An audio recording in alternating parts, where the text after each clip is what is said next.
Bienvenido, Lu. Hola, ¿qué tal? Qué gusto. Me da mucho gusto que se diera la oportunidad de platicar. Tengo muchas cosas que me gustaría preguntarte. Hay muchos mitos, muchas historias alrededor de tu persona y por más que he intentado buscar en internet o así, es muy complicado encontrar información no de tu trabajo, porque tu trabajo sí es fácil de encontrar, pero como, pues no sé, de tu estilo, de tu opinión en relación al diseño. Sí, Entonces, pues me gustaría que nos platiques eso. soy muy callado, así que vamos viendo qué sacamos. Sí, claro que sí. Va. Un gusto tenerte. Digo, estar aquí con ustedes, gracias por la invitación. Y qué padre proyecto.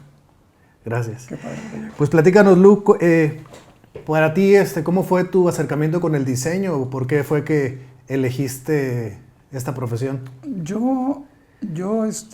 Mi papá es arquitecto, entonces yo estuve muy de la mano de los estilógrafos, de las reglas T, de los escalímetros. O sea, yo en casa, pues, ahora sí que mamaba todo eso. O sea, en mi casa había, en lugar de, no sé, de tipo cuarto de tele, había un estirador. Entonces yo estuve acostumbrado mucho a los elementos gráficos, y yo, cuando empecé con la inquietud de qué voy a hacer con esta vida, mi papá se dedicaba a la parte industrial de la arquitectura. Él hacía ventiladores por medio de gravedad, todos los que pones acá arriba de las fábricas, para Sí, que el sí, calor sí. salga por Sí. medio de gravedad. Entonces ya era una parte no fancy de la arquitectura. Entonces me tocó un momento donde, cuando pensaba en arquitectura, pensaba en cosas que no me agradaban tanto, porque veía lo que le sufría todo, y su trabajo, pues, que admiraba, pero no me gustaba. Claro. Esa parte no. Entonces empecé a trabajar mucho. Yo siempre dibujé, y empecé a generar como dibujos. De ahí me llevó a formas, y de ahí me llevó un primer logotipo que alguien me pidió, un amigo de mi papá, que si le podía hacer algo sin ser diseñador, pero porque veía mis dibujos. Y le hice, y fue mi primer logotipo, y salió. Y sin estudios, o sea, fue algo Nada. natural que te salió. Nada, totalmente natural. Entonces de ahí fue como, ¿sabes qué? Me quiero separar de eso. Empecé a agarrar como esa parte de, no el gusto por la arquitectura, y fue donde escogí mejor el camino del diseño. Entonces me atraía mucho, pues me atraía mucho lo que están haciendo en España. Me empecé a ver, o sea, y algo que platicaba con otro compañero, con Javier Enríquez, era de que yo empecé en prepa a asediar. O sea, mi segunda casa fue Sanborns. Yo iba a Sanborns a ver revistas. Sanborns era como, no comprarlas, Sí, a verlas. a verlas. Pero entonces me topé con una revista que se llamaba How Design, y fue ahí el boom, así de, wow, o sea, esto es increíble, o sea, lo que están haciendo es increíble. Venían otras revistas de España que ya venían como con 2 años de atrás, y veías lo que estaban haciendo, y quería ser parte de eso. Entonces fue como lo que me empezó a jalar a eso. Ya. Aquí estamos hablando de la preparatoria. De la preparatoria, estamos hablando de 1990 del preparatoria del 89. Ok. 88. Y entonces, este acercamiento con estas revistas abrió como la intención de profundizar un poco más. Ajá. Y fue que elegiste ya como carrera estudiar diseño. Ajá, y el fast track fue de que yo me fui a Estados Unidos, me salí de la prepa, regresé, terminé la prepa, estudié una carrera de diseño en el Vibriesca, que es como, era un instituto. Ajá. Padrísimo. Me encantó, porque era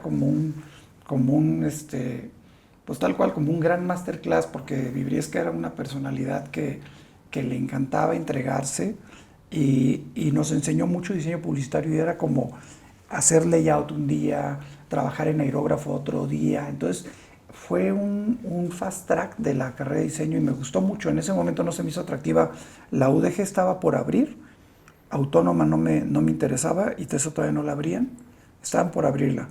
Entonces me metí a eso, porque paralelamente agarré mi primer trabajo relacionado con esto, que fue lo que me destruyó para decaerme de esto, que era un proyecto que se llamaba Guadalajara News.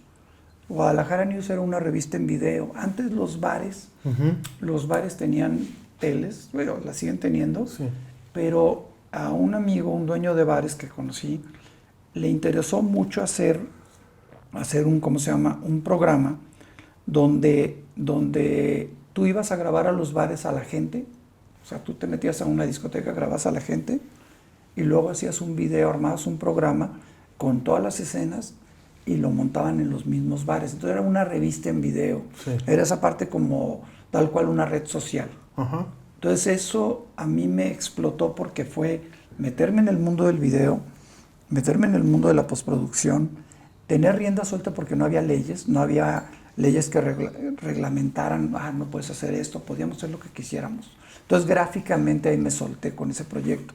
Paralelamente cuando conocí ese proyecto, conocí a un amigo que se llama Reinaldo Martínez y fue cuando llegó y me dijo, mira, te voy a enseñar la máquina que transformó, con la que están haciendo, me acuerdo, el logo de Paramount. Y yo, voy. Y era una Macintosh, fue la primera vez que vi una Macintosh. Un Apple sí había visto una, pero una Macintosh fue la primera vez. Y fue amor a primera vista, adicción a primera vista. Y lo otro me llevó a mi segunda adicción, que pues, yo creo que también fue, nos hicimos alcohólicos, porque era ir a los bares y la mitad te la pagan en dinero y la mitad en consumo. De intercambio, entonces... Olvídate. Conocí ahí a un gran amigo, Germán Lammers, que llegó como, oye, pues, quiero grabar cámara, yo estoy trabajando, me interesa el cinematógrafo. Resulta que ahorita es uno de los mejores cinematógrafos de México. Pero juntos eso fue donde empezamos a movernos también más hacia el cine, hacia crear algo. Nos fuimos a vivir a Londres, pues ya me estoy jalando un poco. Sí, platícame esta parte de los bares, mencionaste la parte de que nos volvimos alcohólicos. ¿Qué fue? O sea, aparte de la creatividad, está relacionada también un poco con este estilo de vida, ¿no? Totalmente, porque te digo, nos daban rienda suelta. Entonces yo cada mes tenía que crear un programa, crear un tema, y un tema gráfico y un tema de contenido para las cortinillas previo a que vieras la gente del Van Gogh, la gente bonita del Tacanijos, la gente bonita del Lake Rock. Entonces, eso me ayudó mucho, así de que un día hicimos un programa de que en el minuto cero eran dos amigos tomando tequila y tomaban. En la media hora de cortinillas, pues ya estaban hasta la madre de pedos. Entonces, suena tonto, y es tonto, sigue siendo tonto, pero creativamente me sacó de lo que veías en la tele. Claro. Sí, apenas veías MTV. Entonces, bueno, MTV Latino ya había llegado. Entonces era como ir a la par de eso, pero no tener reglas. Entonces era padrísimo. Sí, porque si era solamente el consumo interno Claro. del antro, de la disco, pues no había, si puede ser un estilo irreverente o disruptivo, al final eran las reglas del bar y imagino que también la audiencia apreciaba este tipo de piezas que comulgaban con su forma de ser. Totalmente. Entonces ahí conocí herramientas como Photoshop, conocí el After Effects. Entonces yo podía como... eso me ayudaba como, ahora podemos hacer un gráfico así con la gente, algo. O sea, era tal cual experimentar cada programa. Entonces yo lo gozaba. Digo, te empezaba a tener esa cadencia de lo social, pero yo lo gozaba, y gozaba mucho de que teníamos ese intercambio que éramos unos reyes de la noche. Sí. Pues, olvídate. Ya teniéndolo carta abierta para la creatividad y para la fiesta, pues no, bueno. olvídate, la mitad de los 90 la viví o sea, no me acuerdo de la mitad de los 90. Ok. Oye, ¿y estos antros eran aquí en Guadalajara? Todo era en Guadalajara, todo era en luego se Guadalajara. empezó a abrir a Puerto Vallarta y todo iba muy bien. Cambió de gente, Germán vino, Germán se fue, seguíamos con mejores equipos, empezamos a crecer como agencia, empezamos a tener otros clientes, ya eso mismo jalaba clientes de diseño, pero desgraciadamente, digo, sin ir muy profundo, empezó a ver lo que hay en Guadalajara. De repente un socio grabó una persona que no debía haber grabado y se acabó. Entonces, eso nos paró.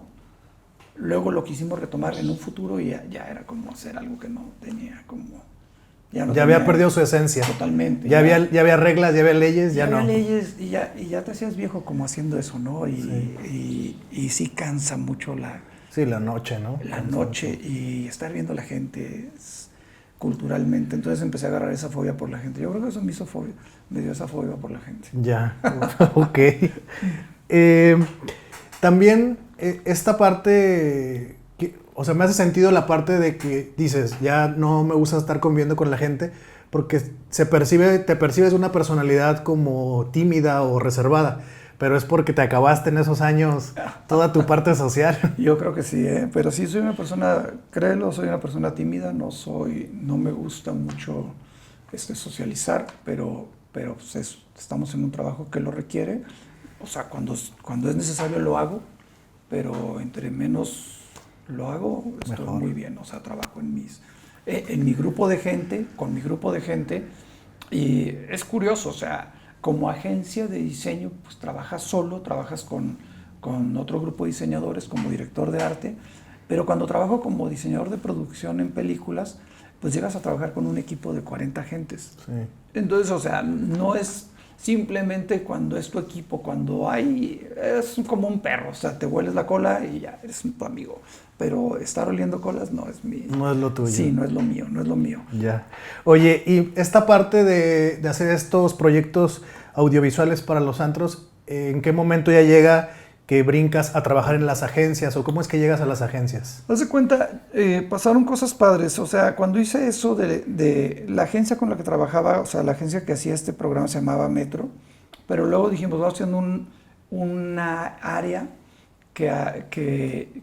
un área dedicada a diseño, ¿cómo nos llamamos? Entonces, surgieron dos nombres que me encantaban, yo creo que, y los saqué obviamente inspirados en una revista española, y dos de los nombres de mis primeros proyectos se llaman Nos quedamos sin borrador, que me encantan, o sea, algún día lo voy a retomar para algo, y otro se llamaba Sueña Paco Sueña.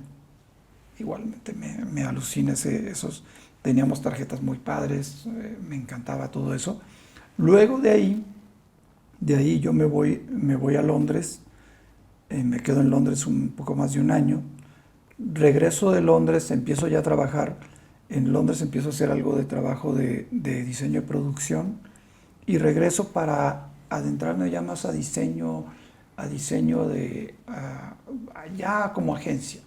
Como agencia seguíamos como en grupo personal. Yo creo que las agencias ya entré en el 2001, fue cuando me empecé a aventurar con las agencias grandes. Cuando me casé y cuando empecé a tener y cuando tuve mi primer hijo. Okay. Ahí fue como que dije, híjole, tengo que tener también proyecto más sólido. Claro. Entonces, me atraía mucho también trabajar en agencias. Sentía que como diseñador, y yo creo que si me preguntan qué recomiendas, yo creo que sí recomiendo que en tu viaje de vida de diseñador, está padre también tocar agencias, porque te enfrentas como a lo que quieres ser, lo que no quieres ser. Entonces entiendes muy bien los proyectos de agencias, cómo manejan clientes grandes, tienes contacto con clientes que de otra manera no tendrías. Claro. Entonces, ese contacto igualmente te gusta o no te gusta, pero es padre probarlo. O sea, yo lo recomiendo. Entonces, ahí lo empecé a probar. Y hablando de esta parte que dices, que descubriste lo que te gusta y lo que no te gusta de trabajar en una agencia, ¿qué era lo que no te gustaba? Pues lo aburrido que se convierte trabajar con clientes que tienen tantas reglas en un proyecto, ¿no? Que son proyectos que tienes tantas salidas y tienes, de repente estamos trabajando con un banco, tiene tantas reglas de juego que se me convierten, o sea, que tedian y se convierte en ese mundo. A mí lo que no me gusta, y digo, nunca me ha gustado, tampoco es algo que, es estar parado en una máquina sin nada que hacer y que te estén pagando. Sé que suena atractivo para muchos, sí. A mí no. A mí es, o sea, tienes que estar creando, tienes que estar haciendo algo. Y cuando estaba en una agencia, de repente había tiempos que estaba sucediendo eso. Sí. O sea, me están pagando, pero no estoy haciendo nada.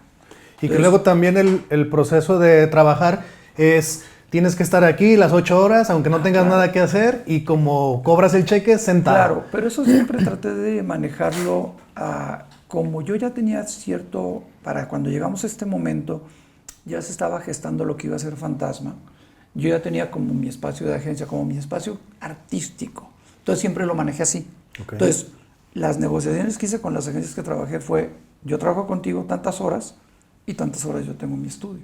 Okay. Entonces me daba la habilidad de poder seguir trabajando en mis proyectos sin que fuera algo adentro de la agencia ni nada. O sea, tal cual, dejaba la agencia, me iba a mi lugar de trabajo y seguía trabajando en proyectos.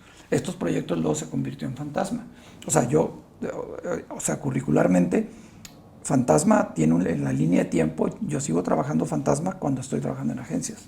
Ah, ok. Sí, okay. o sea, pude manejar eso, pude maniobrar con todas las que trabajé, hubo la accesibilidad de, ok, obviamente si los calendarios de agencia lo requerían, eso me llevaba Fantasma podía como... Podrás pararlo un momento y dedicarte a la agencia y así. Totalmente. Entonces, Lu, me platicabas sobre este tema de estar haciendo producciones audiovisuales para los antros, empezaste a relacionarte con las agencias y a la par con Fantasma.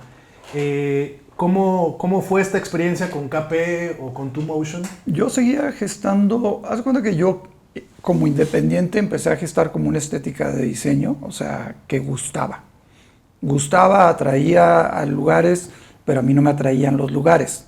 Y los modos que yo quería trabajar no les atraían a ellos. Entonces, tipo, Jürgen Klarik me buscó, cuando era todavía Klarik Pulido, me buscaron qué podemos hacer juntos. Ahí todavía trabajaba de director de arte Paco Estrella. Y me buscaron y no se hizo. Entonces sí había una coquetería. Había esa de, hagamos algo. Y de repente, cuando también dije, oye, sí necesito necesito tener algo más sólido, obviamente toqué esa puerta, me la abrieron, muy agradecido, ya era Hugo solo, y pues entré al emporio de KP. Yo creo que fueron los años más grandes de esa empresa. Entonces me tocó trabajar con gente muy interesante, fue un proyecto muy padre. O sea, y los años dorados de esas agencias, ¿no? Que si, buscabas esa solidez, cuentan que en esos años, pues al diseñador estaba muy bien pagado, al creativo. Totalmente, y deja de eso, había como esa hambre de tener gente creativa, la gente que circuló en los años que estuve ahí fue muy interesante, o sea, conocí a gente muy interesante y eso me trajo, te digo, proyectos con Germán. Y aquí aparece otro personaje de mi vida que se llama Miguel Padilla, que es un gran amigo, que también fue cómplice de todo esto de los bares, y él ahora sigue siendo director. Entonces ahí fue donde yo con Germán comenzamos a pimponear ideas, hicimos un cortometraje muy divertido, una locura, un diálogo de España 73. El audio quedó terrible. Nos fijamos en todo menos en el audio. Menos el audio. Horrible, o sea, quedó así de cada corte cambiaban los sonidos. No. Pero estuvo padre. Okay. Entonces, ahí yo ya me enfoqué más en diseño, pero ahí se me abrieron las puertas otra vez de la dirección de arte en producción. Entonces, ¿por qué? Pues porque en eso estaban abriendo su casa productora, que ahora es Tequila Films. Entonces eran unos monstruos, o sea, siguen siendo, pero en ese momento eran unos monstruos. Vas entendiendo las mañas y todo, pero fueron aventuras muy padres, porque entró CNA, me tocó dirigir, no sé por qué dejé de dirigir, me gustó mucho, dirigí un comercial de CNA en Estados Unidos, pero también empezabas a entender con quién estabas tratando, entonces era gente, es gente que tienes que entender, o sea, Hugo Pulido lo admiro, es una persona que me trata bien, lo quiero, creo que me quiere, pero qué difícil es trabajar con él. Qué difícil, o sea... Porque tienen como esta personalidad tan fuerte y que quieren hacer las cosas con sus ideas, ¿o? Con sus ideas y sus presupuestos. Yo creo que lo complejo era eso, era como entender que, oye, si un proyecto vale 10 pesos, vamos gastándonos uno. Okay. Entonces, eso implicaba cosas muy extrañas que ya que vas entendiendo, no estábamos chavitos, pero simplemente era la emoción. Oye, vas a ir a Estados Unidos a grabar, claro. Poca madre. Pero de repente estás en Estados Unidos compartiendo el cuarto con 3 personas y ya se te hace como, órale, y nos hacemos de desayunar, qué padre. Es una producción de tanta cantidad de dinero. Entonces, como que dabas por qué padre, o sea, me están trayendo, pero oye, espérame, o sea, Sí. así no es. Pues sí nos apasiona el diseño, pero llega un Ajá, momento en el que te das cuenta entonces, que hay otros intereses. entonces eso fue lo que fui como diciendo, güey, esto no está tan padre. También esa manera de hacer las cosas no está tan padre, pero era así de que un día se hace un comercial en Estados Unidos, otro día estás con alguien que admiro, que es Macías, el arquitecto, que le hizo el edificio que estaba en Lázaro Cárdenas. Él lo diseñó, entonces yo me encargué de todo el diseño ambiental, que es una de las cosas que me digo, perdón, que me chaquetean. O sea, hacer diseño ambiental es una locura para mí. O sea, poder hacer letreritos de baño, me encanta. A mí me encanta. O sea, hacer el lenguaje el diseño gráfico aplicado al lenguaje arquitectónico es algo que me alucina y no lo hago mucho. Y me encantaría hacerlo. O sea, soy muy coqueto a proyectos donde pueda hacer eso. Oye, creo que podemos hacer un gráfico de salida de emergencia. Ah, no, las leyes, ok. Pero podemos hacer y me encanta y me mama mucho eso cuando voy a lugares nuevos donde ves qué bien tratado es la simbología, la señalética. Entonces, eso es algo que me daba capé, que un día estaba haciendo un comercial en Los Ángeles, otro día estaba haciendo, estamos hablando de meses pues, pero estaba haciendo estabas apoyando a hacer el edificio nuevo de la agencia. Sí. Ahí trabajaba que es el que tiene la agencia aquí cerca, con Eduardo Ramos como director de arte. Y estaba padre porque era como o sea, Hugo nos tenía como si fuéramos boinas verdes. O sea, eso era padre porque no, este proyecto no es para ti. Tú haces este proyecto. Okay. Entonces nos tenían en proyectos muy padres. O sea, pues nos hicimos de una fama de tal vez difíciles de trabajar pero también que tenemos esta parte creativa. Entonces, tenían esa habilidad tenían tanto trabajo que hagan estos. De repente sí nos tocaban proyectos horribles, pero en general fueron proyectos muy, muy padres. ¿Y por qué dices que se hicieron esa fama de ser difíciles de trabajar con ustedes? Porque yo siempre, para bien y para mal, yo tenía una camiseta de Fantasma cuando comencé Fantasma con Héctor Mendoza, Pedro Mendoza y Edmundo. Teníamos nuestra primera camiseta, se llamaba El cliente nunca tiene la razón. Entonces, esa era la parte tan difícil. Éramos tan cerrados. O sea, teníamos ese rollo de que éramos como la neta, que era positivo en unas cosas, pues obviamente muy negativo en otras, que era más lo negativo, pero siempre fuimos muy contestatarios. Muy con el cliente de, no, sabes que eso está horrible. No, sabes que no nos gusta. E imagínate eso en el mundo de una agencia. Claro. No funciona. No funciona. Entonces nos convertimos en esas boinas verdes, pero difíciles. Por eso lo difícil. Germán Lammers es alguien muy difícil y tuvimos un proyecto gigante que era para Mayan Palace.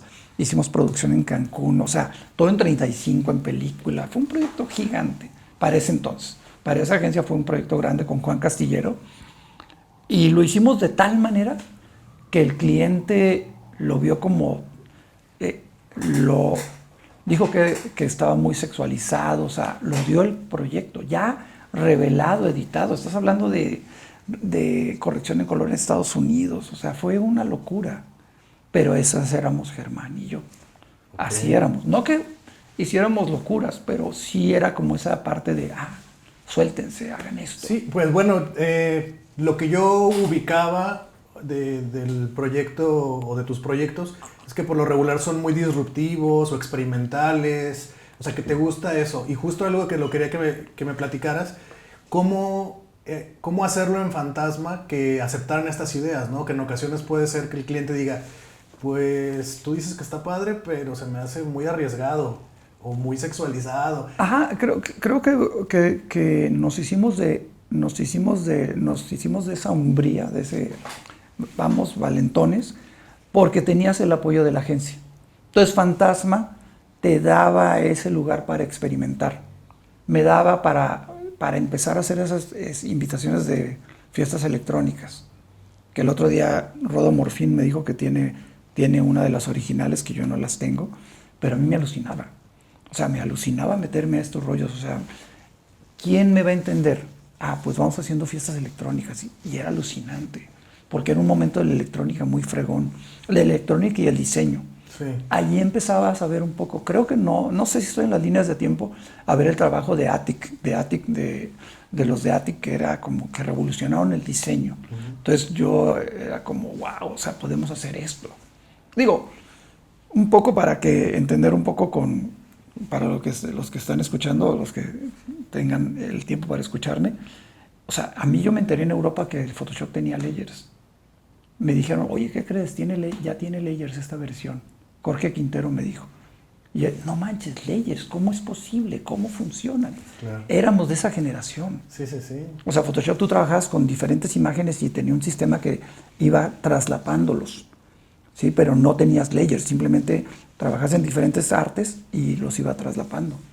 No, es historias, pero... No, pero pues entiendo que es parte como de la evolución Claro. de la gráfica, ¿no? Y que si nos vamos a lo manual, pues ahí entramos como al collage, que funcionaba un poco así al inicio. Totalmente. Pero lo que hace Attic fue ese tipo de collage electrónico, eléctrico. Entonces, llevarlo a cabo, trabajar como ese lenguaje gráfico para mí fue una etapa muy interesante, me llevó mucho fíjate, a trabajar con arquitectos, les encantaba como este juego de líneas, entonces que tenías un diseño de una casa aquí, líneas, layers, y es algo que casi no he hecho, o sea que un día lo quiero volver a hacer porque es súper divertido.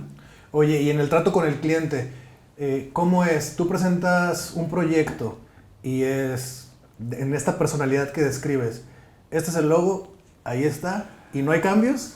Que yo cuando es mi trabajo, yo trato de ser muy honesto, o tal vez me apasiono. Ese es también uno de pues, nuestros grandes, digo grandes de muchos, porque cuando tú creas una identidad y creas opciones, tú sabes cuál es la opción buena. Tú dices, es que esta es la buena. Entonces, ¿por qué te estoy presentando otra opción si yo sé que esta es la buena? Sí. O sea, entonces, soy muy claro y sigo siendo muy claro. O sea, si hacemos un proyecto juntos, yo te digo, ¿sabes qué? Te voy a entregar de 1 a 2 o 3 opciones, de una. Pero si yo considero que no hay otra segunda opción que le gane a esta, es la que te voy a presentar. O sea, porque creo que porque tú ya la estás viviendo. Digo, como diseñador, cuando tú creas una marca, vives la marca y usualmente no podemos expresar lo que sentimos al cliente, o sea, porque tú la proyectas a lugares que tal vez nunca va a llegar, sí. Y tal vez sí llegue. Sí, sí, sí. ¿Sí? Y que además tenemos ese momento, le llaman el momento eureka, ¿no? Que Ajá. estás pensando, estás bocetando, estás viendo referencias y luego te viene la idea y dices, sí, esto va a ser. Y luego lo desarrollas. Y luego tienes que borrar el tape para generar esa segunda opción que no se parezca a la primera, porque si se parece a la primera, se presta a que, entonces la primera opción la puedo modificar y generar esto, y viene otra calamidad de cosas. Yo creo que algo que me sacó de las agencias en general se llaman ejecutivos de cuenta. Sí, o sea, porque fue donde yo conocí la palabra el fuego amigo. Porque era, o sea, espérame, o sea, nos estás... ¿Qué es eso? No sé, no lo ubico. O sea, nos estás dañando a nosotros mismos. O sea, el fuego amigo es, bueno, creo que lo dije mal, pero, no, creo que esto lo dije bien, ¿verdad? Pero el fuego amigo es ese, o sea, es cuando tú estás adentro de un grupo y en lugar de ayudar, nos estás tirando a los pies a nosotros. Entonces, los ejecutivos, me topé con ejecutivos muy tontos, o sea, creo que no valoraban las agencias a los que me tocó trabajar. Había muy pocos que eran suficientemente bien entrenados para saber maniobrar agencia-cliente. Muchas veces era, y lo digo tal cual, eran muchas chicas jóvenes que no tenían toda la experiencia de agencia y las mandaban a la guerra y meramente por looks, por ser una persona simpática, pero de repente no sabían lo que estaban ofreciendo o no sabían lo que estaban, o sea, se les decía, no, sí, no hay problema, te lo cambiamos, ¿no te gusta? No hay problema. Sí, sí, sí. Y que es que en algún tiempo el perfil del ejecutivo de cuentas era una chica y eran mujeres atractivas y que las agencias las utilizaban más que por dar una atención al cliente a nivel profesional, era pues como una herramienta de venta, ¿no? Totalmente, y a mí me tocó esa época. Porque yo emigré, y bueno, con decirte esto, KP se hizo de fama porque tenía en la recepción a unas gemelas. Entonces era padrísimo. Tú llegabas y había unas gemelas en la recepción. ¿Y guapas las dos, supongo? Guapísimas, guapísimas.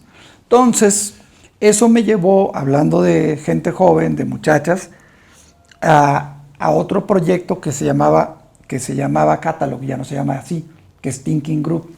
Ahí me jalan más por la producción. Igual, teníamos proyectos de diseño, pero lo genérico. En ese momento ellos fueron los reyes del catálogo.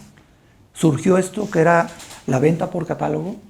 Las señoras en las oficinas vendían. Entonces surgieron todas estas marcas, la mayoría judías, de marcas de ropa, que vendían por catálogo.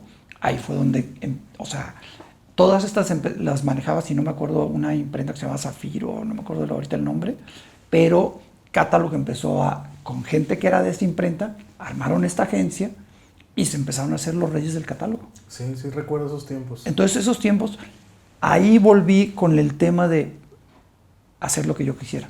Entonces era padrísimo porque empezamos, como éramos los reyes, yo tenía marcas que, ¿qué se te ocurre? Y se nos ocurrían cada locura. Era padrísimo, o sea, porque era de... una vez, me acuerdo que una vez contraté una grúa grande, y la llevé ahí un huesario de carros y colgaba los modelos, los colgábamos. Obviamente no logramos hacer más que 8 fotos porque era un pedo colgar al modelo. Sí, sí, sí. Y olvídate, los modelos jalaron poca madre, Sí, sí, pero sí. era padrísimo porque era también un terreno nuevo. Los catálogos querían hacer cosas, querían intentar, y lo hacíamos, trabajar en San Francisco, trabajar en Miami, trabajar en Los Ángeles, trabajar en la frontera. Yeah. Una vez hice un proyecto, estaba emocionadísimo porque el proyecto era ir a la frontera de Tijuana, y mi estrella, así, desde que pensé en el proyecto, mi idea era, voy a llevar una chava con un bikini, con la bandera de Estados Unidos, y le voy a tomar una foto en el muro. El día... Para eso, pues seguimos con el alcohol. Entonces, el día anterior, todas las noches nos íbamos a Tijuana, a San Diego, y algo que aprendí en scouting de locaciones y tomar alcohol es locaciones que están al nivel del mar, pues no hay ningún problema, no hay cruda.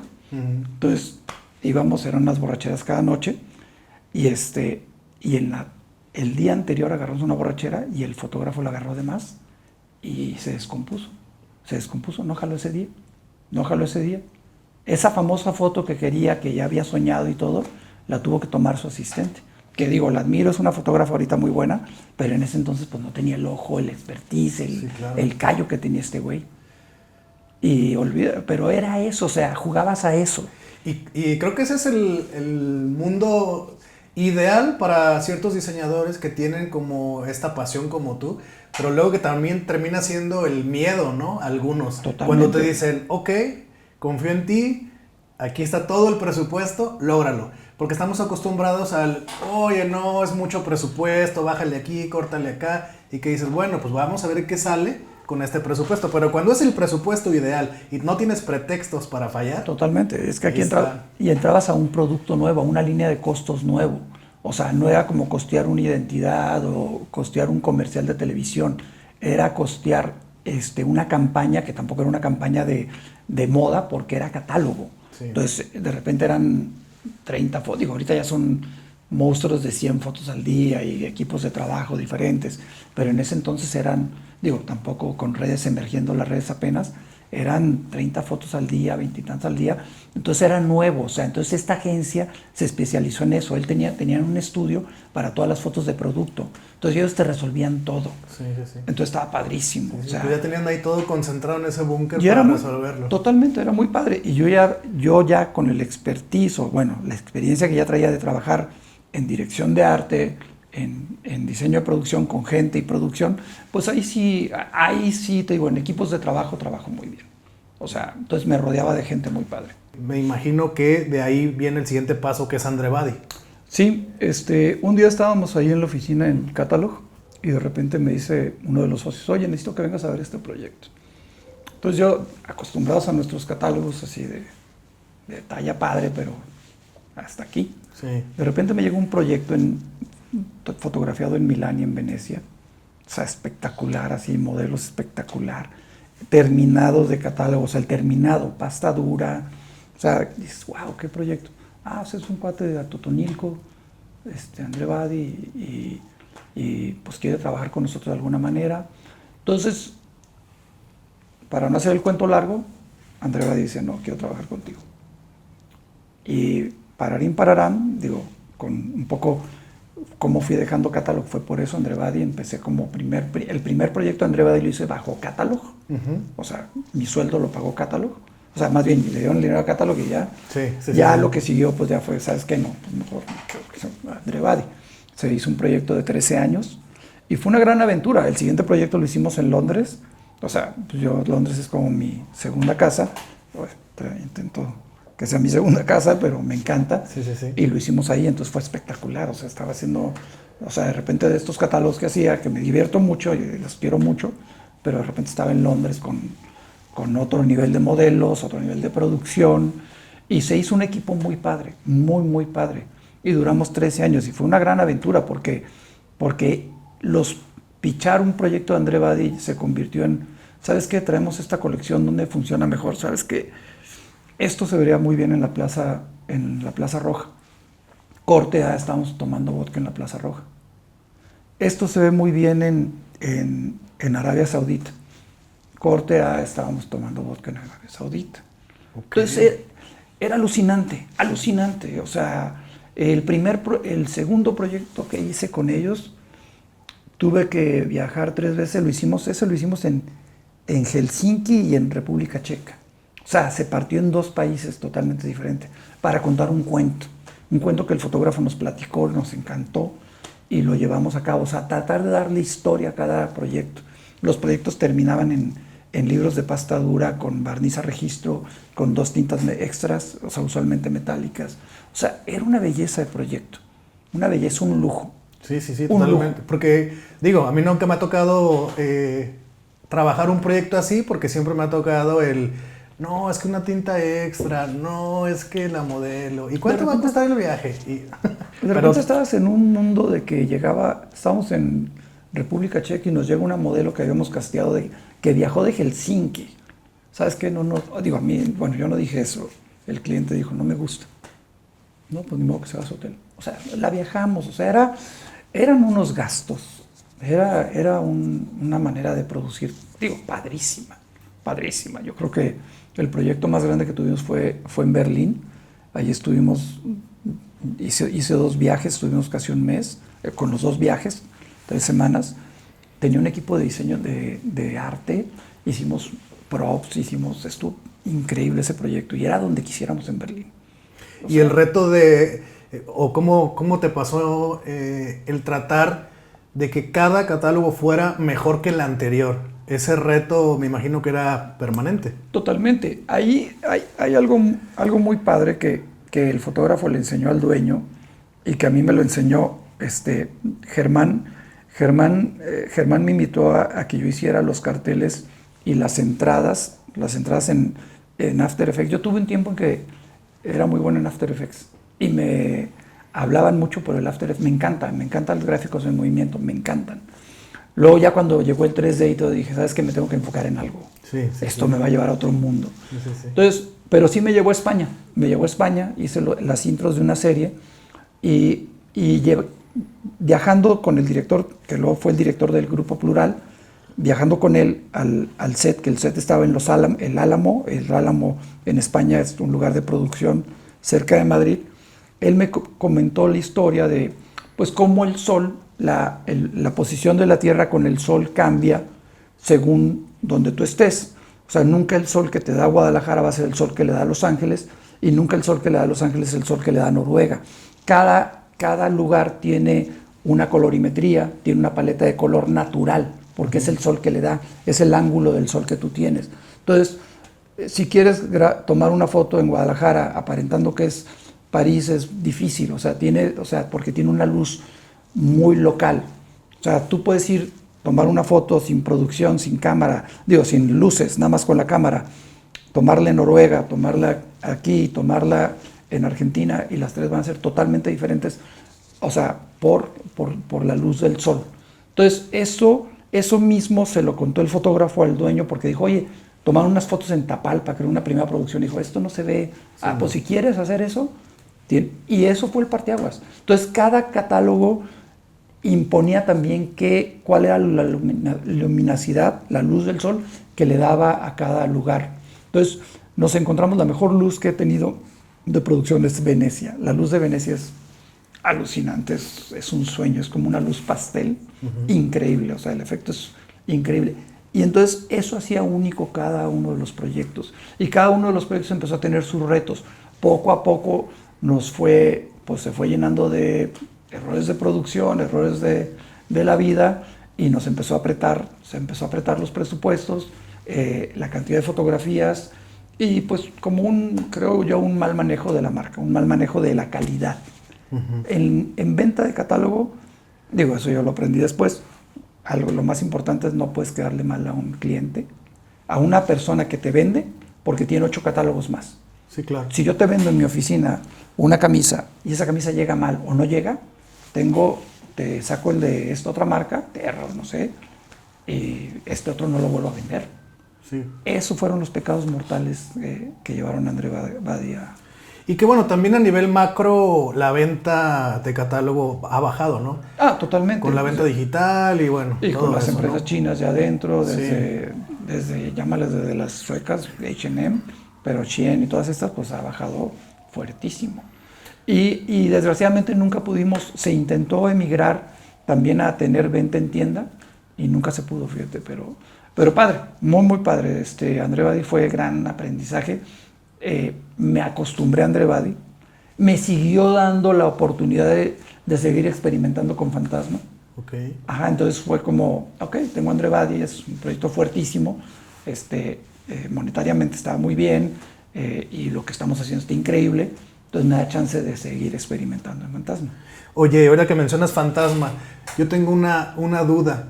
Este proyecto obviamente yo lo he seguido desde la universidad, que compañeros, que ya viste lo que hizo Fantasma y no sé qué, pero yo siempre he tenido la duda de por qué se llama así tu estudio. Y también, si Fantasma eres tú solo, ¿había socios? O eso no, nunca lo he sabido. Fantasma se creó con 4 personas, cuatro loquitos, incluido yo, Edmundo Sánchez, Pedro Mendoza y Héctor Mendoza. Éramos 4, un diseñador industrial, 3 diseñadores gráficos, un apasionado de la música, Pedro Mendoza era disidente, entonces él es dover, es disidente, y siempre comulgamos con una estética, como decías, una estética corrompida, o sea, gráficos rotos, traíamos todo el rollo de Migré, David Carson, Ray Gunn, o sea, entonces creíamos en tratar de darle la vuelta. El primer año Héctor pudo traer a una chica a hacer prácticas venía de Holanda, aquí está en Guadalajara, y olvídate, o sea, nos voló la cabeza, el lenguaje era totalmente diferente. Entonces, Fantasma se llama porque queríamos ser, y seguimos siendo, somos como ese fantasma detrás de varias agencias, detrás de estudios de diseño. Somos ese ghostwriter, como ese ghostwriter, somos ghost designers. Okay. Porque yo seguía trabajando en ese entonces, trabajé con 2Motion, trabajé todavía con Catalog, ya existiendo Fantasma. Entonces Fantasma seguía ahí, pero seguía atrás de es como ese grupo detrás de varias cosas. Yeah. Entonces nos gustó mucho el nombre se nos quedó por eso. Y me parece muy interesante porque justo el proyecto tenía como esta mística, o al menos yo como de otra generación obviamente, escuchar que Fantasma había hecho, pues no sabías ni quiénes eran los integrantes, sí, ni dónde podías encontrar información, y siempre encontrabas de las grandes agencias y tu nombre salía, ¿no? Como que hizo dirección de arte, pero pues Fantasma, y bueno, entonces ¿quién es Fantasma? Y pues era este ente, pues tal cual, Fantasma, que no podías encontrar. Era muy padre, y como lo que les platicaba, nuestra primera camiseta era eso, o sea, el cliente nunca tiene la razón, y diseño mata cliente, lo teníamos impreso en la oficina. O sea, estábamos locos, locos, o sea, eso no, digo, y eso ya lo hice con mis hijos y todo, pero fue como, ¿qué queremos hacer? Así, pero estaba muy padre, o sea, lo que hacíamos tenía un nivel de producción muy, pues me gustaba, muy, pues en vanguardia, o sea, tratábamos de darle el otro lado a las cosas. ¿Qué nos llevó? ¿A qué nos llevó? A clientes especializados, pero esos clientes pues no son clientes grandes. Sí, o sea, no son, digo, mis clientes grandes seguían por las agencias y seguían por André Badi, pero nos llevó a clientes muy interesantes, música, cine, artistas, startups, que ahora se llaman startups, pero negocios emergentes. Sí, o sea, querían aventurarse con nosotros, pero ¿qué tanto? Pero querían cosas muy nasty, o sea, me acuerdo que hicimos una serie de camisetas para una marca de un argentino que se llamaba Nasty, de hecho, y era eso, era disruptivo con cosas eróticas, era padrísimo, o sea, cada proyecto tenía esa libertad, teníamos esa... Que tenías esa facilidad de explorar la parte artística del diseño, no tanto la parte corporativa, sino... Totalmente. Exprésate. Totalmente. Jugábamos más a eso. Sí, o sea, entonces yo, por otro lado, cuando traía a André Badi, pues tenía como también las reglas de un negocio grande, de una empresa ¿nunca te grande. pasó la experiencia de que llegara un cliente a Fantasma, a lo mejor desconociendo este protocolo, no sé, y que si quisiera cambios y que le dijeran, ¿sabes qué? Mejor ahí está la puerta. Sí nos tocó. ¿Sí? Sí nos tocó. Y no una vez, nos tocó 2 veces y no nos fue bien. No nos fue bien porque cuando tú dices vete a la puerta, pues seguían unos pagos pendientes. O sea, es fácil decir, ¿sabes qué?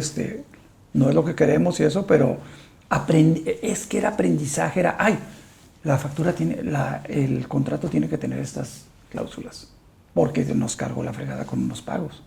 Entonces vas aprendiendo, vas tratando de no ser tan engreído, pero por otro lado también tienes como esta experiencia que te ayuda a jugar con ese tipo de situaciones. Entonces es padre cuando te buscan porque están buscando este estilo de diseño. Sí. Y si tú vas viendo ya cómo va evolucionando Fantasma, pues va teniendo como esos, que a mí me encanta, o sea, podemos estar haciendo un flyer de un grupo de punk y podemos estar haciendo una marca de una línea corporativa en Arabia, ¿sí? Podemos estar haciendo un restaurante en Arabia y estar haciendo esto acá, en un grupo de punk de Tonalá. Claro. Y me hacen igualmente felices. Digo, la cartera te la hace pero te hace igualmente feliz. O sea, yo hablo mucho de seguir trabajando en hacer este tipo de artes llámale el arte punk, lo que es disidente, todo eso, porque eso es como ir al gimnasio, eso te mantiene, porque hay cosas donde no puedes aplicar a tus clientes. Sí, totalmente. Totalmente. Y eso me lleva también a preguntarte sobre el cartel. Sé que es una de las piezas que, o al menos creo que es de las piezas que más disfrutas, que tienen que ver con la música y que tiene que ver con esta libertad creativa. Y obviamente hablar de post-punk o rock o lo que sea, ayuda a esta estética. Sí, totalmente. A mí el cartel, el poder expresar todo en una sola pieza, se me hace alucinante, porque expresas un momento en la cultura, en la sociedad, en el grupo, en la exposición, expresas una cara en la película. Entonces ahí me enfrenté.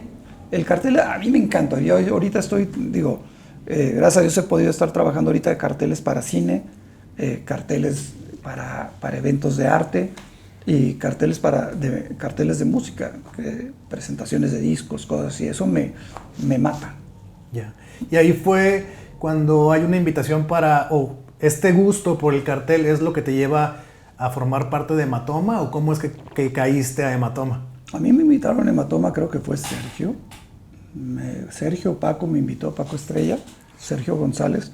Me invitan a este proyecto con este grupo de diseñadores emergentes que convirtieron luego el arte de diseño en Guadalajara como Richo Monitor, que luego fue una locura lo que él y Fede lo que lograron después, igual que Jorge con Estudio Monitor, Paco Estrella, gente que admiraba, Paco Estrella, Sergio González, gente que empezaba a conocer como Roger, o sea, gente que me cae bien, gente que me cae bien. Entonces se me hizo un proyecto bastante divertido. No me di cuenta del poder que tenía, o sea, del poder que iba a generar, yo no me di cuenta. Yo fui muy inocente y sigo siendo muy inocente en esas cosas. Entonces para mí era muy divertido hacer carteles, así, hacer un tema, y ponernos borrachos para sacar el tema, pues olvídate que mejor que eso. Entonces, ¿te ha perseguido esa dinámica creativa? Me ha perseguido esa dinámica creativa, y hablando un poco de eso, era lo que te decía hace rato. Casualmente, y no es eso, pero casualmente la mayoría de las locaciones de André Badía eran a nivel del mar. Entonces Escocia era a nivel del mar, o sea, muchas eran a nivel del mar y wow. Y ayudaba. Ayudaba. Muchas anécdotas, muchas anécdotas. Pues recientemente hay una exposición de Hematoma que como que están tratando de retomar el proyecto y hay una exposición. Sí, estuvo padre. Gerardo Lamer se encuentra en casa de un coleccionista, de unos coleccionistas, se encuentra un grupo de carteles sin saber de quién era. Y dice, oye, esto está padrísimo. Y se da la tarea de empezar, quiénes son, y contacta a Sergio González y de ahí se arma otra vez el proyecto para poder montar esta exposición que prácticamente creo que la montaron, si no me equivoco, Roger y Sergio, más creo que Roger fue el que se puso de acuerdo con Gerardo Lammers en el Museo de Periodismo. Creo que todavía está la exposición, si bien no me equivoco, todavía está la exposición, no sé cuándo salga el podcast, pero estuvo padrísimo volverlos a ver, volver a encontrarte después de tantas cosas, porque Hematoma, pues iba a muchísimos festivales, yo nunca fui a ni uno, a mí nunca me llevaron, a mí nunca me invitaron, okay. Yo era feliz trabajando, ya haz un cartel, pero yo también no participé en mucho de los carteles, o sea, por los tiempos de agenda, por André Badi, por las producciones, que esa es otra parte. Yo ya empezaba con las películas, que eso me empezó a jalar también mucho tiempo, pero yo era feliz. Entonces, para mí, te digo, ya ellos llevaron el Hematoma como grupo a otros niveles, pero llegaron a unos niveles de que hay que hacer un cartel para Nike, hay que hacer un cartel. Entonces ya era de, a ver, espérame, ¿de dónde viene? Ahí es donde Hematoma empezó a causar más ruido. No, a causar más ruido, pero también a revolver la iniciativa inicial. Okay, sí, ya era negocio, entonces ya. Y ahorita volverlos a ver, es como un refresh padre, o sea, creo que ya todos estamos beyond that, entonces creo que yo espero que puede tener un final más padre, o sea, tiene un final padre, pero puede no digamos que volver a hacer carteles, yo puedo hacer con gusto, si me volvamos a hacer feliz, pero estamos hablando de hacer un libro, ojalá se haga, ahí los mantenemos al tanto. Ojalá. Y un día nos entrevistas a todos y vas a ver por qué, te puedes dar cuenta en media hora de por qué se acabó Hematoma. No te creas, no. Okay. No, es un grupo. Pues entonces sí, yo creo que hay que hacer eso. Sí, estaría padrísimo. No, los quiero mucho, mucho. Bueno, algo que me he dado cuenta en toda la conversación es que disfrutas el diseño a todos los niveles. Sí. Te gusta involucrarte en el diseño interior de un edificio, de un negocio, la producción de un catálogo, el manejo de la producción, del arte, o sea, estás relacionado en todas las áreas del diseño y veo que ahora estás como, no sé si más interesado en el tema del cine, o ha sido una consecuencia de todo, o es la nueva faceta que estás explorando, o cómo.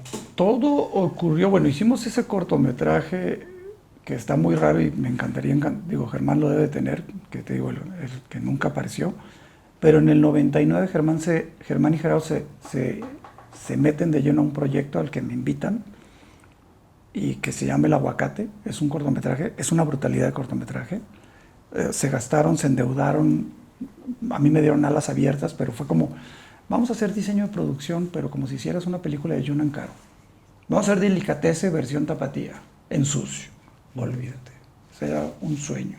Entonces, yo empezaba a entender ya la función de como director de arte, funciones, puestos, quién hace qué. Y ahí yo conozco, a mí me dicen, te vamos a presentar tu prop master, el que hace utilería, a un inglés que vive en Guadalajara porque se casó con una tapatía, pero no trabaja en Guadalajara porque trabaja en Conan, trabaja en Dune, en Conan, en puras películas, en el último Los Mohicanos, pero tiene su base aquí. Okay. Y él te va a ayudar. Y yo no quería, dije, no, ¿por qué ese cabrón me va a decir todo lo que yo tengo que hacer?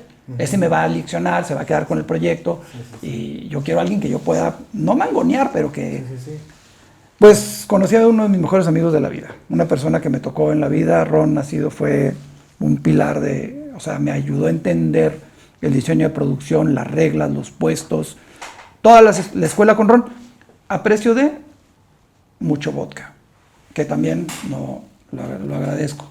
Entonces, una persona que me tocó, Ron, que en paz descanse, fue una persona que me metió en este mundo, no que me haya invitado a otros proyectos, pero me aconsejaba, me pedía siempre que le dijera lo que estaba haciendo, me decía que estaba bien, que estaba mal. Entonces generamos El Aguacate, y es un proyecto que está en línea en Fin Latino, algo así, el otro día platicamos con Gerardo, está en línea, lo pueden ver gratuito, es increíble, a mí me encanta, es una locura visual. Y fue como ay, yo quiero hacer esto, pero luego ya tengo también que trabajar en la agencia, entramos en KP, seguíamos con Fantasma, y luego empiezo otra vez a trabajar en cine. A mí el cine me llama, hice 2 jornadas de proyectos de cine en mi vida. Digo, he hecho 2, o sea, una en principios de los 2000 y luego ya a finales 2018 o algo así, me habla Rafa Lara, que es con alguien con el que crecimos juntos, hicimos un cortometraje después del Aguacate juntos, con Germán. Germán y él emigran a Ciudad de México y empezaron a hacer proyectos juntos y terminaron con 5 de mayo, una de las películas más caras que se han hecho en México. Entonces crecieron mucho. Me hablan, regresa a Guadalajara Rafa y me dice, quiero hacer un proyecto, quiero que tú hagas la dirección de arte. Conozco a Oscar Ramírez, que viene de México, tiene una productora aquí en Guadalajara, y empezamos a hacer, ligamos, conectamos, con Oscar conecté padrísimo y me sigue invitando a proyectos. Entonces desde ahí hasta ahorita, gracias a Dios, pues no digamos que hemos parado, sí hemos parado, pero hemos tenido un X número de películas al año juntos. Y si no es con Oscar, ya con otras productoras. Pero es un mundo que me encanta porque es visual, es llevar el diseño a un todo, es crear mundos. Crear mundos. Crear mundos, entonces es alucinante porque es crear desde el vestuario, digo, con vestuaristas, la utilería, o sea, es crear cómo va a ser la oficina de César, de nuestro personaje César. Tiene que ser negra y tiene que tener estas cosas, o sea, eso es llevar el diseño, esta tridimensionalidad, entonces crear un mundo, una narrativa visual, entonces eso a mí me mama cabrón. Sí, a mí algo que cuando yo sentí que mi carrera ya estaba como en otro nivel que me gustaba a mí, fue cuando ya dejé de ser el diseñador de escritorio y de computadora, cuando ya estabas involucrado en la empresa, con el cliente, en la plática, con el fotógrafo, o sea, cuando ya dejas el Photoshop, es cuando dices, wow, ya estoy tomando otras decisiones y esto me gusta. No, es muy padre, pero también es muy padre regresar ¿no? O sea, es muy padre, o sea, de que estoy haciendo una película, termino una película y me regreso a hacer la identidad de algo, porque son pasiones y cada una tiene sus cosas. Pero hacer una película es un reto, es mucho presupuesto, o digo, poco para lo que haces, siempre necesitas más, y me ha tocado muy, muy poco, pero creas cosas padrísimas, porque empiezas a encontrar equipos de trabajo, constructores, dibujantes, concept artists. Entonces, todo este mundo a mí me vuela la cabeza, o sea... Pues es el todo. Sí, cuando estás en los procesos de la película, dices, ya quiero que esto se acabe, ya no quiero saber más. Sí. Se acaba y ya quieres empezar otra cosa. Quieres empezar otro. Entonces, ¿qué no me ha tocado hacer? Y últimamente, gracias a Dios, me han tocado proyectos que dices, wow, este proyecto quiero que salga. Ya salió uno, Corina, estoy muy orgulloso de él. Ya salió otro, Un mexicano en la luna. La película de Rafa también ya está al aire, ya salió, que son más como comedias románticas, la mexicano, Rafa. Corina es espectacular, Corina la van a ver pronto, es un proyecto que nos encantó, súper bajo presupuesto, pero crear el mundo de ella fue fantástico. Fue como regresar al Aguacate.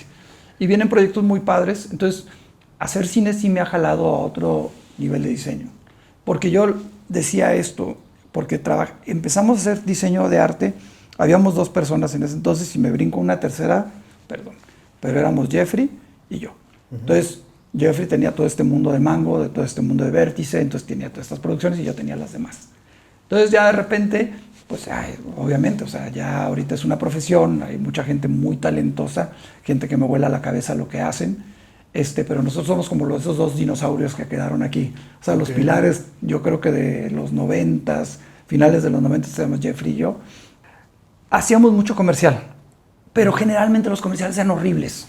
Sí. Horribles. Los comerciales zapatillos eran comerciales que los podías dejar de ver. Y un día hice un comercial y por haber hecho ese comercial no pude ir a un concierto de Bauhaus. Es una pendejada. Pero es que dices, híjole, estoy haciendo algo que se me va a olvidar. Es más, no me acuerdo qué comercial hice. Sí. Estoy haciendo anuncios de revistas que se van a quedar en un volumen de revista que se va a tirar. Hacer una película mala, buena, ligera, comedia romántica, es un libro. Es un libro para señoras, es un libro para jóvenes, es un libro que te puede cambiar la vida, pero es un libro. Sí. Así lo veo yo. O sea, cuando volteas hacia atrás a las películas, dicen algo. Cuando volteas a los comerciales, son anécdotas, pero desgraciadamente, porque no digo, hay comerciales que te cambian la vida, hay comerciales increíbles, hay comerciales que que los vuelves a ver y dices, qué espectacularidad. Desgraciadamente en Guadalajara poco llega de eso, muy poco. Yo creo que los cuentas con la mano comerciales que dices, híjole. O terminan siendo tal vez de creatividad de tapatía, pero que llega se expone en otro lado, ¿no? Que ni siquiera... Totalmente, pero apenas estamos generando otra línea de comerciales, que es lo que hace México. México tiene el poder de clientes y todo de generar comerciales para concursos. Hacemos el comercial que va a salir en redes, pero también hacemos el comercial que se va a ir a Cannes. Y hacen cosas espectaculares. ¿Premios te ha tocado ganar de alguna producción? Como dirección de arte. Como dirección de arte, no como director, sí, pero producciones he ganado bueno, ahorita que me acuerdo ahorita es con Sofía Carrillo. Hemos ganado con 2 proyectos, digo, que es un monstruo de mujer. Y yo tuve el honor de poder trabajar con ella en Cerulia, que es stop motion, y La Bruja del Fósforo, que es en película, que le hicimos en película, en 16, y son 2 proyectos increíbles. Increíble trabajar con ella porque todo tiene una mano de obra. Es que ya entras en esos mundos, sí. El director, el fotógrafo. Entonces yo de repente estoy en producciones donde no me gusta lo que hace el fotógrafo y es... Entonces, ¿por qué? Porque cuando eres diseñador de producción tú creas el mundo. Sí. O sea, es lo malo, tienes que saber, y es esa misma pasión del cliente y el diseño. Cuando haces un logotipo, una identidad, es tu identidad, y ya la viste así, y el cliente la ve así, y yo de repente veo salidas de cosas de diseño que hago, no, así no era, no era. Claro. Una película es así. Una película, y tal vez un comercial también, pues, pero una película, un cortometraje, tiene un alma que tú vas creando, y el comercial, porque tú vas creando ese mundo. Y ya cuando ves cómo lo están contando, dices, ay, mi mundo se veía mejor. Mi idea se veía mejor. Esos pecados. Otra cosa padre que no me ha tocado mucho hacer, pero que admiro mucho lo que han hecho, ahí sí, yo le apuesto más a los videos musicales. Videos musicales interesantes, ¿no? O sea, porque hay increíbles. Porque eso sí se puede quedar en otro anecdotario. Sí. El videoclip siempre tiene un lugar. Un anecdotario tiene un lugar. Pero los comerciales que empiezan... compre ahora, porque en Guadalajara les encantan los comerciales con alguien hablando, porque cree que la gente no va a entender lo que está escuchando, todo repetitivo, lo que está viendo. Ay, no, es horrible. Sí. Pero bueno. Oye, tengo ahorita que mencionas esto de las producciones y de lo que no te gusta y eso, me ha tocado en diferentes ocasiones con diferentes colegas escuchar muchas historias, muchos mitos extraños alrededor de tu trabajo, y me gustaría que nos platiques algo, ¿no? Me han contado historias relacionadas a que un día Luz se enojó en la producción y se fue. Sí. No recuerdo ni qué cliente era ni nada, ¿no? Siempre te cuentan como un pedacito muy corto de la historia. Me gustaría preguntarte estos mitos para ver si son ciertos o la gente está inventando, pero ¿ha sucedido algo así? Desgraciadamente encontré un libro que se llamaba Inteligencia Emocional demasiado tarde. No demasiado tarde en mi vida, pero ya cuando dije, caray, existe eso. Entonces dije, esto es algo que yo no tengo. Okay. Entonces, ahí dije, ok, vamos, sigo teniendo desplantes, estoy vetado también pongo música, no como Sergio González, no a niveles como Richo, pero soy selector, me encanta la música, me encanta poner música en bares, estoy vetado de unos por esos arranques. Entonces, sí existen esos arranques, sí he tenido arranques muy patéticos, pero muy divertidos. O sea, me gusta cuando, insisto, o sea, soy muy de que las cosas funcionen de la manera que quiero que funcionen. Justo es lo que yo imaginaba, que es más por la calidad y más por que se sigan los procesos y que esta idea como la imaginaste se llegue a materializar de esa manera, y cuando no se logra es frustrante. A mí me sigue frustrando, por eso también y es muy padre, porque hay 2 cosas con las que amanezco, y es siempre, tengo que ver diseños, tanto de producción, como diseño de gráfico, y ver ver diseño internacional, el diseño que está haciendo, el diseño nuevo que está haciendo en Guadalajara, porque ahorita es increíble lo que está haciendo aquí. Es increíble. Pero me gusta ver eso, saber que estás haciendo, o sea, desayunas eso y dices, o sea, me gusta mamar de que tienes que estar en ese nivel. Sí, y tienes buscarlo siempre. Siempre, siempre. Y eso me lleva al otro, o sea, tratas que las cosas se lleven de esa manera. Y cuando empiezan a haber estos descalabros o malas salidas o malas producciones, esas cosas me frustran mucho. Entonces, creo que voy al capítulo 2 de ese libro, pero voy bien. Vas avanzando. Voy avanzando. Bueno, más que entrar en detalle de los mitos, creo que ya los respondiste. En general, ¿verdad? En Creo general. que por ahí te van a... Sí, es que son varias cosas, pero sí creo que ese es un general. ¿Hay alguna anécdota que recuerdes que en su momento tal vez fue muy frustrante, pero que ahora con el paso del tiempo dices, ay, me da risa? No, fíjate que agraciadamente mi cerebro tiene como una memoria RAM muy corta y me está guardando cosas para descubrirlas después, cuando me hipnoticen. Y yo siempre me comparo mucho con Germán Lammers. Germán Lammers es como un elefante. Si tú a Germán Lammers le hiciste algo malo a los 18, te lo va a seguir reclamando ahorita. Okay. Puede estar sentido contigo de algo que le hiciste a los 19 años. Así es Germán.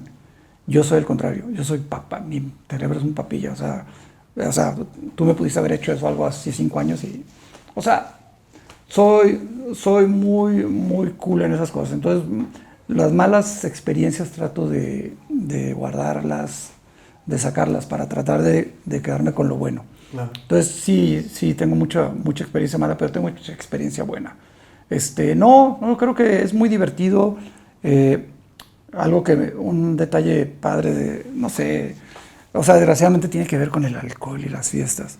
Pero fíjate, la mejor foto de André Badi la hicimos digo eso rápido, no es una tontera, pero la hicimos en Helsinki y ese día llegué en vivo. Ese día me acuerdo, llegué en vivo de Malditos de Helsinki, son buenísimos para la fiesta. Y llegué en vivo y hicimos el mejor día de producción, uno de los mejores días de producción de André Badi. Luego les enseño las fotos, es increíble lo que hicimos ese día. Y pues son esas cosas que empieza la gente a decir, tú ¿cómo lo hiciste? Sí, bueno, también fue hace 13 años, yo ahorita no creo que lo pueda lograr. Pero... no creo. No, oye, pero es eso, o sea, te llenas de anécdotas, es muy padre, te digo. Con lo que empezamos de la gente, insisto, es el común, pero trabajar con gente que tiene la misma pasión, y eso me voy al tiempo actual, como lo de Campechana, es increíble. O sea, yo no pude meter ningún trabajo a Campechana. ¿Por qué? Porque estaba tan absorbido de todas ¿cómo va a funcionar esto? Y el otro día me lo dijo un amigo, perdón si me alargo. No. Trabajo mucho, yo hice una mancuerna desde hace 20 años con un grupo que se llama Sector Reforma, Alejandro Fournier, Javier Cárdenas y Santino Escatel. Es un grupo de artistas con el que hemos crecido juntos, o sea, de muchas aventuras. De ahí conocí Santa Teresita Centro, Alice, y luego ya conocí a Carlos. Carlos lo conocí en una producción. Hicimos una producción juntos, él como cinematógrafo, yo como diseño de producción. Y ellos son pareja, Alice y Carlos, y dijeron, oye, pues hay que hacer algo de diseño. Pues hagamos Entonces empezó a crecer tanto el proyecto, así de hagamos una invitación, diseño de todo, diseño desde muebles, diseño de moda, que fue, o sea, me abrumó el proyecto y todos los días conferencias, sí. Pero fue padre, eso sí está padre, o sea, eso me encanta, o sea, puedo estar ahí, no puedo estar en la fiesta de gente que no conozco, no sé. Sí, esa es la parte que, porque yo en la inauguración estaba tan nervioso que se rompiera algo, no se rompió nada hasta el último día, la última fiesta. Ese momento ahí fue que alguien rompió un plato de 10,000 pesos. Tal cual. Una señorita le ocurrió recargarse en un plato y lo tiró. El último día de 2 semanas. Y la primera noche tuvimos 1,200 personas circulando sí. No al mismo tiempo. No, era una locura. Pero la experiencia estuvo muy padre. Entonces me encanta rodearme de eso. Sí. De la pasión del diseño, del arte. Como sea, del arte. Y luego... las fuerzas del destino crearon esto nuevo que es diseño de producto. ¡Wow! Entonces es otra cosa que me encanta. O sea, yo doy cuenta, yo veo, o sea, yo soy o sea, Photoshop, ilustrador, pero de repente te dan Figma. Y dices, ¡wow! Dices, ¿qué puedo hacer esto? Esto es increíble. Entonces es otra cosa, o sea, tú sigues... Sigues aprendiendo, sigues creciendo, sigues desarrollando. Sí. Y hablando de esta evolución que tú ves, ¿cuál es tu opinión de la inteligencia artificial? ¿Ya empezaste a probarla? Me encanta, ¿no? me encanta, me encanta. Hay que saber domar al monstruo. Hay que saber cómo usarlo, no abusar de. Hay que saber cuáles son las salidas honestas, las salidas deshonestas de. Pero es un monstruo tan padre que no usarlo, o sea, quedarte atrás o quedarte en contra de, es decirle no al futuro. Y el otro día Rodo decía algo muy padre en una plática de ahí, sé tú el futuro, o sea, tú crea. O sea, esta es una herramienta que está creciendo y está aprendiendo a pasos agigantados y va a cambiar muchas cosas en el mundo en diferentes cosas. Pero hablando de generar imagen, yéndonos a lo que nos toca, a mí me ha servido muchísimo. Las visualizaciones de las películas, yo visualizo. Yo siempre es mi a mano, hago lo que quiero, lo dibujo, veo los ejemplos, entonces yo veo los sets, entonces a inteligencia artificial meto mi dibujo, o sea, los ejemplos de texturas, el set, lo que quiero lograr, y me ha dado unos ejemplos increíbles. No es la última palabra, eso es lo importante. Sí, claro. O sea, es saber cómo lo quieres usar. Sí. O sea, es saber cómo lo quieres manipular. Creo que es interesante el concepto que tú tienes, ¿no? Que es una herramienta de visualización para generar de manera rápida algo que si quisieras hacerlo en ilustración o en otra, te tomaría muchísimo tiempo. Muchísimo tiempo. Tiempo para tomar decisiones. Tiempo para jugar. Ah, me equivoqué. ¿Por qué no hacemos esto así? Y lo hace. Y es alucinante. Yo tengo mañana una junta, una presentación de un proyecto de producción de moda. Todo es inteligencia artificial. Toda la presentación para poder que el cliente vea, una foto de una modelo en Bacalar se ve así. Claro, eso es lo que queremos hacer, no de que le estás vendiendo esa foto. Claro, exactamente. O sea, cuando es quien lo toma, y hay seres que cuando tomen esos seres, o sea, hay personas que le pueden dar ese mal uso, eso es fácil. Ojalá, y va a suceder. Sí. Pero hay gente que luego me dijo, oye, entonces ¿podemos hacer eso en lugar de producir? No. Pero sí lo hay, me lo preguntaron, y lo van a lograr en poco tiempo. Ya haces video, ya hacen muchas cosas, pero hay que saber cómo utilizarlo. Sí. Y a mí, tipo, lo que hace Rodo Morfín, llevarlo al arte se me hace padrísimo. Tiene otro formato. No hizo una producción de fotos, no fue y pintó, pero pidió las cosas bien y creó un estilo. Claro. Hay que saberlo evaluar, obviamente. Tiene su valor a otro valor, pero no lo puedes dejar atrás, lo tienes que abrazar. Y si tú lo viste en Campechana, ves las piezas, son padrísimas. Y no porque sea inteligencia artificial vas a decir esto es menos que otra cosa. No, es una herramienta y al final es tu creatividad. Es tu creatividad. ¿Cómo lo hiciste? Es tu creatividad. Ella siempre te va a sorprender. Siempre. ¿Por qué? Porque está mamando ella sí está mamando de todo el mundo. De toda la información que hay en el mundo. Entonces, hay que saberlo usar. Hay que saberlo usar y no abusar. Y te digo, que nunca sea tu idea, o sea, meramente de inteligencia artificial. Eso sería totalmente innatural, o sea, en producción, o sea, como tú traicionarte. Tú tienes que generar y luego ya lo llevas. Y que haga lo que tú quieras hacer y siempre te va a sorprender. Tú pensaste en una manzana con una perita y una manzana y una guayaba y dices, no mames, está mejor. Usemos esto. Claro. Pero sí, yo creo que es una herramienta que hay que saberla montar. Hay que saberla domar, pero hay que ser muy honestos con ella. Muy honestos a la gente con la que la estás usando, o si hay proyectos tuyos comerciales que traen inteligencia artificial, saberlos usar. Porque inteligencia artificial es importante, o sea, los derechos de la imagen son tuyos. Sí, hasta ahorita los derechos de la imagen son tuyos. Sí, porque tú pediste la instrucción de que esa legalmente es tuyo. Ahorita, pues obviamente están acomodando las reglas del mundo, sí. O sea, las leyes por países, por secciones, por continentes, de cómo manejar la inteligencia artificial en todos los sectores. Entonces, hablando estrictamente a imagen, las piezas son tuyas. O sea, lo que hace Rodo Morfín es de él, porque inteligencia artificial no lo hace 2 veces, nunca lo hace igual. No lo hace igual. Pero alguien puede agarrar el prompt de Robert Ornstein y hacer otra que se parece muchísimo, pero no va a ser igual. No va a ser igual, exacto. Pero sí, ¿y dónde sacaste eso? Pues eso sí, alguien agarró el prompt y lo usó. Y lo usó. Pero sí hay que saber cómo utilizarlo. Pero a mí me funciona muchísimo en ilustración. Visualizaciones. En visualización. Es alucinante lo que puedes lograr. Pues, Lu, muchas gracias por el tiempo. Qué padre. Al principio comentabas que te iba a costar trabajo hablar, pero mira, yo te siento muy cómodo. Pongan la nota que estamos tomando puro café, Sí, que esto se grabó a las 12 del día y todo está... Que no hubo vodka. No hubo vodka. Pues muchas gracias por la honestidad y por compartirnos toda esta experiencia que tienes. Muchas gracias por la invitación, qué chido proyecto, la verdad. Me hiciste hablar, que no es tan común. Entonces para algunos va a ser como divertido escuchar mis tonteras.